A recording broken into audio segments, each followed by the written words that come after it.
Hello, my name is Dr. Sarah Rosane, and I'm a professor at the University of Michigan-Flint. One of my specialties is the impact of media on young children. This video will give you some tips about what media is best for children between birth to 2 years old and how children at this age interpret and interact with the media based on their cognitive development. My main source for this video is the book Plugged In. If you're looking for something to read, this book is written for parents and teachers about all different ages of children looking for information about the impact of media on their children. One idea I'm going to focus on in this video is the moderate discrepancy hypothesis. Basically, what this means is that children will be attracted to media that their brain can handle. They will also be attracted to media that is similar to their real life in various ways. The idea is that children are attracted to media that only moderately is different from their real life and developmental level. They don't like to go outside of these bounds typically. I will cover 3 different things in this video: the cognitive development of the child at this age, the general research findings about media impacts on this age group, and recommendations for their media use. First, let's start with the cognitive development of the child at this age.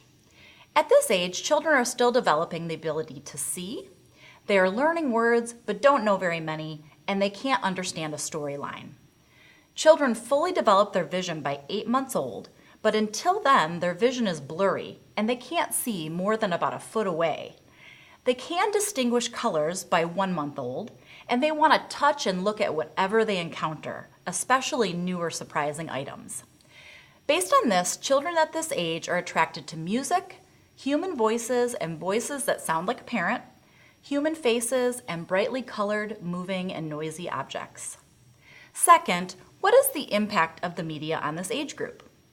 Children do learn from the media. They learn numbers, words, and behavior. They are not passive when they watch the media. They are active and will imitate what they see. This learning works best, though, if parents are involved. Part of what is happening is children are trying to understand what they are seeing, so they will ask a lot of questions. If there is no one to answer those questions, they learn less. However, children learn best from real-life models rather than the media.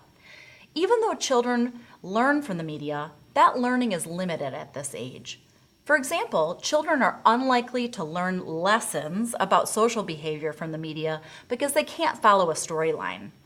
Additionally, it's really common for people to keep the television on in the background. It can offer a lot of comfort.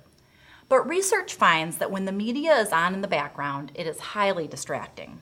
For example, children tend to look up from a toy, a book being read to them, a game you are playing with them a few times every minute when the TV is on in the background. Basically, they get less out of their play with that toy or game, or less out of reading the book because of this distraction. Additionally, television on in the background can distract from quality time between a parent and child, because the parent is also distracted by what is on in the television. Third, what are the recommendations for media use? Be involved in your child's media use and pick media based on your own family values. Select programs that match their developmental level and be there to answer questions and support their learning from the media. The general recommendation is to keep screen time to about 30 to 60 minutes a day. This includes using applications to talk on the phone. The American Academy of Pediatrics used to recommend no exposure, but interactive calls between a young child and a parent or family member is good for them. And since that happens with the media, the recommended time has increased. But in general, as little exposure as possible is best. Reduce background media exposure so that real-life learning moments don't have a distraction.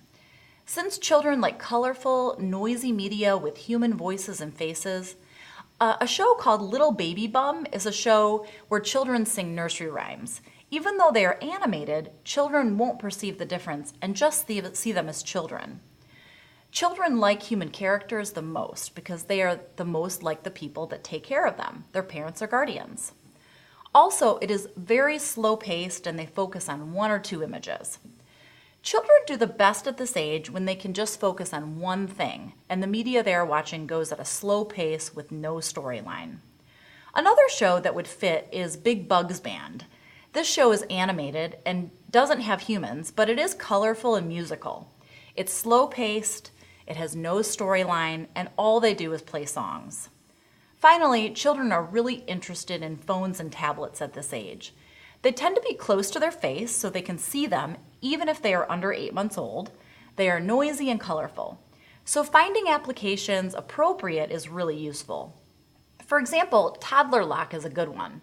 The main goal of the app is to keep them from getting into your phone or shutting it down. But also every time they hit the screen, a colorful image comes up and they can draw with their finger. Finally, there are some really good tools online to help with planning your media use in the home. One is Common Sense Media. This website covers television, movies, and video games, and they give you a description of the show, game, or movie, what age it's appropriate for, and several elements to evaluate whether it's appropriate for their development and your own family values, like the level of positive messages, violence, and vulgar language. It makes it a little easier to know what to expect out of media before you buy it, go to the movie theater, or let your child watch it on their own. Additionally, the American Academy of Pediatrics developed a family media plan, which is easy to use. You can develop a media plan that you tailor to your own family and can post in your house. It also has a way for you to calculate how much screen time is even possible given all of the activities your child is already involved in. I hope this information is helpful to you and your family, and I hope these suggestions help you develop a successful media plan for your home.